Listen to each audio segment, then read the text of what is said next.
Hello guys, in this video I'm going to show you how to change the streak on the Memrise application.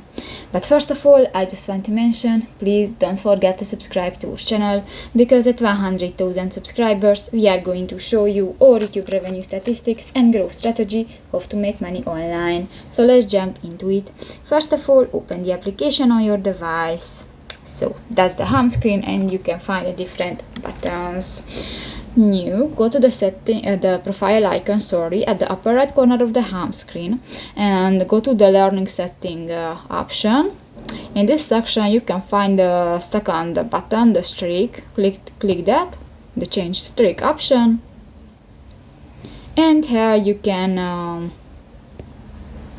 type the number and you can update the streak numbers.